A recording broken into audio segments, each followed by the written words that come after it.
18واں پارہ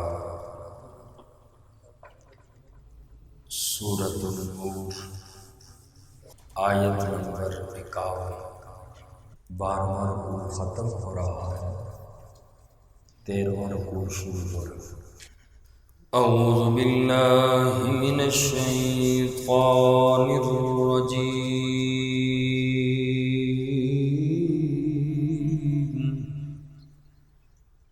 بسم اللہ الرحمن الرحیم۔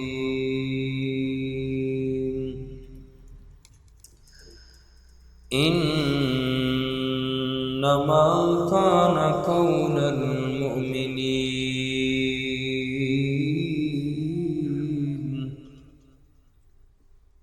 یقینی بات ہے ایمان والوں کی،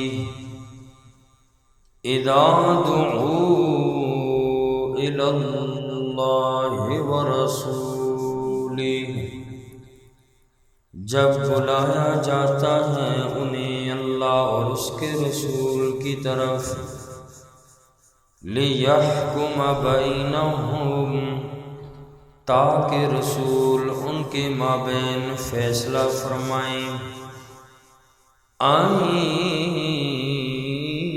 يَقُولُوا سَمِعْنَا وَأَطَعْنَا، وہ یوں کہتے ہیں کہ ہم نے سن لیا حکم آپ کا، وَأَطَعْنَا، اور ہم نے مان لیا، وَأُولَئِكَ هُمُ الْمُفْلِحُونَ، اور یہی لوگ کامیاب ہونے والے ہیں۔ کل کی آیات پاک کے اندر آپ نے پڑھا کہ جب منافقین کو اللہ اور اس کے رسول کے حکم کی طرف بلایا جاتا ہے تو وہ لوگ زبان سے تو کہتے ہیں آمنا باللہ وبالرسول واطعنا، زبان سے تو بڑی قسمیں کھا کر کہتے ہیں ہم ایمان بھی اللہ اور اس کے رسول پہ لائے، ہم نے ان کی بات بھی مانی، لیکن ایک گروہ منافقوں کا پھر بھی اللہ کے نبی کی بات کو نہیں مانتا، دل سے مانتے نہیں ہیں۔ زبانیں تو بڑی میٹھی ہیں ان لوگوں کی، بڑی قسمیں دلا کر یقین دلاتے ہیں، لیکن جب بات عمل کی آتی ہے تو منافق ایک بھی نظر نہیں آتا، اور جب فیصلے کی بات کی باری آتی ہے، یہ جو منافق ہیں جو بظاہر مسلمان سمجھے جاتے ہیں اور یہ کہتے ہیں ہم یہودیوں سے فیصلے کروائیں گے، جیسا کہ کل کی آیت میں بشر نامی منافق کا واقعہ گزرا، تو وہ منافقین کا حال بیان کیا، اور آج اللہ نے ایمان والوں کا تذکرہ فرمایا کہ ایمان والے لوگ جب اللہ اور اس کے رسول کی طرف بلایا جاتا ہے ایمان والوں کو، تو یہ کہتے ہیں بغیر کیل و کال کے سمعنا وأطعنا، ہم نے اللہ کے نبی کا حکم سن بھی لیا اور ہم نے مان بھی لیا، کوئی بیچ میں بہانہ نہیں کرتے۔ اور اللہ نے قرآن میں فرمایا یقینی بات ہے ایمان والوں کی، جب بھی اللہ اور اس کے رسول کے احکامات کی طرف بلائے جاتے ہیں بغیر کیل و کال کے ہر بات پہ کہتے ہیں سمعنا وأطعنا، اور ایک نہیں کئی واقعات اس کے گواہ ہیں۔ جنگ احد کا موقع ہے، اللہ کے پاک پیغمبر صلی اللہ علیہ وسلم نے حی علی الجہاد کی صدا لگائی اور فرمایا کہ جو مسلمان جس حال میں ہیں آ جائیں، امام الانبیاء صلی اللہ علیہ وسلم بلا رہے ہیں۔ حضرت حنظلہ رضی اللہ تعالی عنہ کی ابھی نئی نئی شادی ہوئی تھی، میاں بیوی کی ملاقات ہوئی، آواز سنی حی علی الجہاد کی، میرے آقا نے جہاد کے لیے بلا لیا۔ اب حضرت حنظلہ رضی اللہ تعالی عنہ نے سوچا اگر میں غسل کرتا ہوں تو آقا کے حکم کی خلاف ورزی ہو جائے گی، ایسا نہ ہو کہ کہیں دیر نہ ہو جائے، آقا نے بلایا ہے، جس حال میں ہو نکل پڑو۔ حضرت حنظلہ اسی حالت میں نکل آئے گھر سے اور جنگ احد میں شریک ہوئے، شہید ہو گئے۔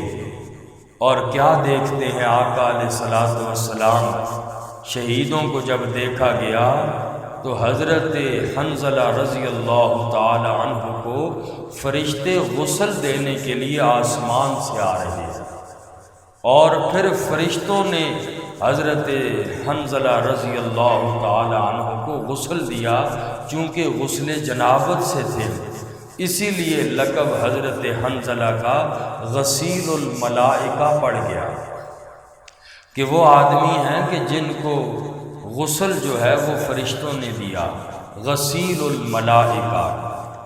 تو اس آیت میں فرمایا کہ ایمان والے ایسے ہوتے ہیں، فرمایا انما کان قول المؤمنین،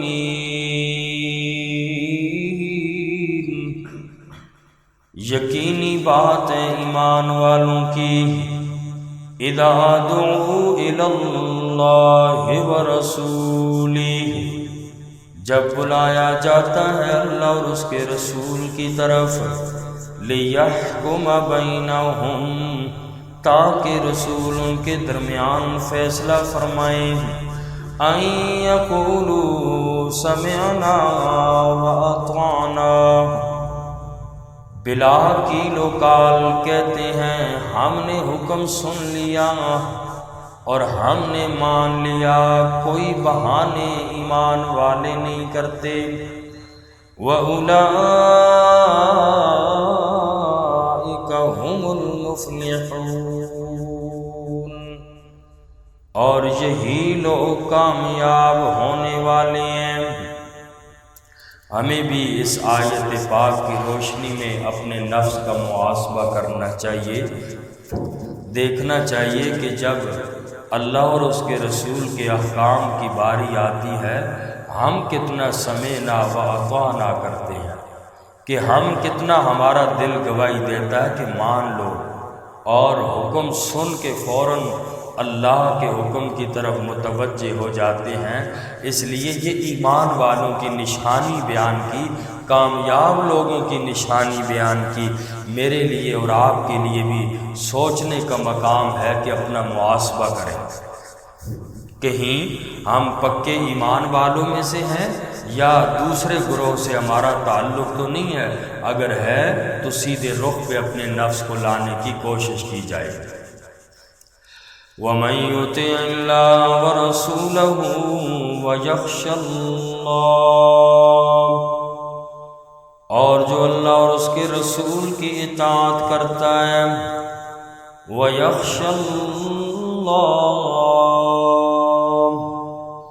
اور ڈرے گا اللہ سے، وَيَتَّقِ، اور بچتا رہے اللہ کی نافرمانی سے، فَأُولَئِكَ هُمُ الْفَائِزُونَ، بس یہی لوگ کامیاب ہونے والے ہیں۔ وَأَقْسَمُوا بِاللَّهِ جَهْدَ أَيْمَانِهِمْ، اور وہ اللہ کی قسمیں کھاتے ہیں، بڑی مضبوط قسمیں، لَئِنْ أَمَرْتَهُمْ لَيَخْرُجُنَّ، کہ اگر آپ ان کو حکم دیں گے تو البتہ وہ ضرور نکلیں گے جہاد کے لیے۔ کل میرا پاک پیغمبر آپ فرما دیجئے، لا تقسموا، تم قسمیں نہ کھاؤ، طاعۃ معروفہ، دستور کے مطابق اطاعت ان اللہ خبیر بما تعملون،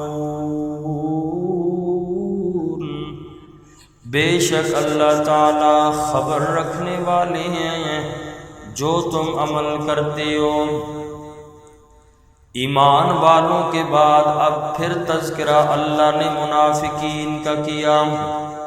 اللہ فرماتے ہیں یہ منافق بڑے چرب زبان تھے، قسمیں کھا کھا کر دوسروں کو قائل کر دیتے تھے، جھوٹ اس انداز سے بولتے تھے سننے والا اس جھوٹ کو سچ سمجھ جاتا تھا۔ سن 6 ہجری غزوہ بنو المصطلق کا واقعہ ہے۔ اس سفر کے اندر چونکہ اللہ کے پاک پیغمبر صلی اللہ علیہ وسلم کے ساتھ منافقین بھی تھے، اور منافقوں کا سردار عبداللہ ابن ابی ابن سلول بھی تھا۔ یہ سارے منافق رات کو ایک خیمے کے اندر اکٹھے ہو گئے، اللہ کے پاک پیغمبر کے خلاف باتیں کر رہے ہیں، جن میں ایک بات یہ کہی، قرآن کہتا ہے لَيُخْرِجَنَّ الْأَعَزُّ مِنْهَا الْأَذَلَّ، ضرور نکال دے گا عزت والا اس میں ذلت والوں کو۔ عبداللہ ابن ابی ابن سلول نے یہ بات کہی، وہ اپنے آپ کو مدینے کا سب سے بڑا معزز بندہ سمجھتا تھا۔ کہنے لگا کہ ہم واپس مدینے جا کر ذلیل انسانوں کو نکال دیں گے۔ نعوذ باللہ من ذالک، اس منافقوں کے سردار کمینے نے اللہ کے پاک پیغمبر کے بارے میں یوں عرض کیا، یوں کہنے لگا، اپنے آپ کو عزت والا کہنے لگا، رسول اللہ صلی اللہ علیہ وسلم کے بارے میں گستاخی کی۔ اور حضرت زید بن ارقم صحابی رسول ہیں، نوجوان صحابی ہیں، انہوں نے یہ بات سن لی، خیمے کے پاس سے گزرے، انہیں معلوم ہو گیا یہ منافق سارے اکٹھے ہیں، اللہ کے پاک پیغمبر کے خلاف باتیں کر رہی ہیں، اور ان کی یہ باتیں حضرت زید بن ارقم رضی اللہ تعالیٰ عنہ نے بھی سن لی۔ صبح ہوئی، اللہ کے پاک پیغمبر کی خدمت میں حضرت زید بن ارقم چلے جاتے ہیں، یا رسول اللہ، رات کو ان لوگوں نے آپ کے خلاف یوں یوں باتیں کی۔ اللہ کے پاک پیغمبر صلی اللہ علیہ وسلم نے انہیں بلایا، منافقوں کو، عبداللہ ابن ابی ابن سلول کو بھی بلایا۔ سارے منافق کہنے لگے توبہ توبہ، ہم تو آپ کے بارے میں ایسا سوچ بھی نہیں سکتے، ہماری زبانیں نہ جل جائیں اگر ہم آپ کے بارے میں ایسی باتیں کریں۔ اور یہ لوگ قسمیں کھانے لگے، بڑی بڑی قسمیں، مضبوط قسمیں اللہ کے پاک پیغمبر کے سامنے کھانے لگے۔ حضرت زید بن ارقم رضی اللہ تعالیٰ عنہ کو کہنے لگے، گواہ لاؤ، زید کہاں ہیں تیرے گواہ، گواہی دینے والے؟ اب سنا حضرت زید نے اکیلے گواہی دینے والا کوئی نہیں۔ بخاری شریف کی روایت ہے، ان خبیث لوگوں نے، منافقوں نے اتنے اعتماد سے بات کی، اللہ کے پاک پیغمبر صلی اللہ علیہ وسلم کے سامنے حضرت زید فرماتے ہیں، آقا علیہ الصلوۃ والسلام نے مجھے جھوٹا قرار دے دیا، ان منافقوں کو سچا قرار دے دیا۔ آقا علیہ السلام مجھ سے بڑے سخت ناراض ہوئے، اے زید بن ارقم تو نے کیوں بغیر کسی تحقیق کے بات کر دی؟ انہوں نے تو ایسا نہیں کہا، معلوم ہوا آقا علیہ السلام عالم الغیب نہیں ہے، غیب کا علم رکھنے والے نہیں ہیں۔ حالانکہ بات بڑی سچی تھی۔ حضرت زید فرماتے ہیں، آقا نے مجھے جھوٹا اور منافقوں کو سچا قرار دے دیا، آقا مجھ سے بڑے سخت ناراض بھی ہوئے۔ تو نے زید جھوٹ کیوں بولا؟ مجھے میرے چچا ملے حضرت زید فرماتے ہیں انہوں نے بھی مجھے جھڑکا، میں نے کہا میں نے غلط بیانی اللہ کی قسم نہیں کی ہے، یہ بات منافقوں نے کی ہے۔ پھر کچھ ہی دیر بعد اللہ کے پاک پیغمبر صلی اللہ علیہ وسلم نے حضرت زید بن ارقم رضی اللہ تعالیٰ عنہ کو بلایا۔ حضرت زید بن ارقم فرماتے میں ڈرتا ہوا آقا علیہ الصلوۃ والسلام کی خدمت میں گیا، سوچ رہا ہوں کہیں اور سزا نہ آ جائے میرے اوپر۔ اللہ کے پاک پیغمبر کی خدمت میں گیا، آقا علیہ الصلوۃ والسلام خوش تھے۔ آقا علیہ السلام نے فرمایا قد صدقک اللہ،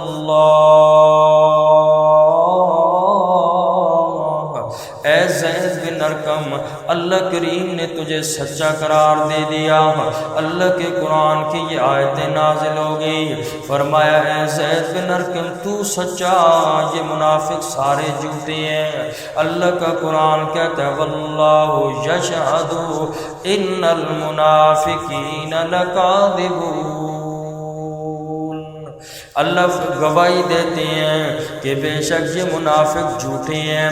وَأَقْسَمُوا بِاللَّهِ جَهْدَ أَيْمَانِهِمْ، منافق لوگ اللہ کی قسمیں کھاتے ہیں، بڑی مضبوط قسمیں۔ لَإِنْ أَمَرْتَهُمْ لَيَخْرُجُنَّ، اگر آپ ان کو حکم دیں گے البتہ وہ ضرور نکلیں گے۔ منافق صرف ظاہری طور پہ قسمیں کھاتے تھے۔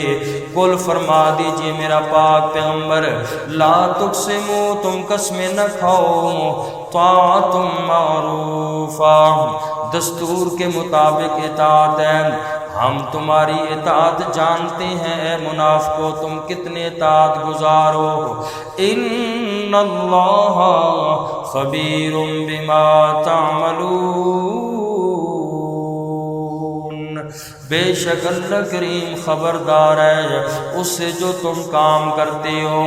قل فرما دیجئے اطیعوا اللہ واطیعوا الرسول، تم اطاعت کرو اللہ کی اور اللہ کے رسول کی اطاعت کرو۔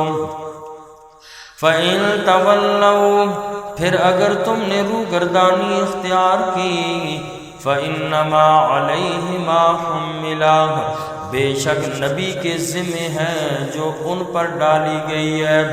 وَعَلَيْكُمْ مَا حُمِّلْتُمْ، تمہارے ذمے وہ ہے جو تم پر ذمہ داری ڈالی گئی۔ وَإِن تُطِيعُوهُ تَهْتَدُوا، اور اگر تم اطاعت کرو گے رسول کی ہدایت پا جاؤ گے۔ وَمَا عَلَى الرَّسُولِ إِلَّا الْبَلَاغُ الْمُبِينُ، اور نہیں ہے رسول اللہ صلی اللہ علیہ وسلم کے ذمہ مگر بات کو پہنچا دینا ہے، کھول کر بات کو پہنچا دینا۔ فرمایا کہ اس آیت پاک میں اے لوگو تمہارے لیے اتنی ذمہ داری ہے کہ تم اللہ اور اس کے رسول کی اطاعت کرو۔ اگر تم نے اطاعت سے روگردانی اختیار کی تو نبی کے ذمے کل قیامت کے دن یہ پوچھا نہیں جائے گا کہ یہ لوگ جہنم میں کیوں چلے گئے۔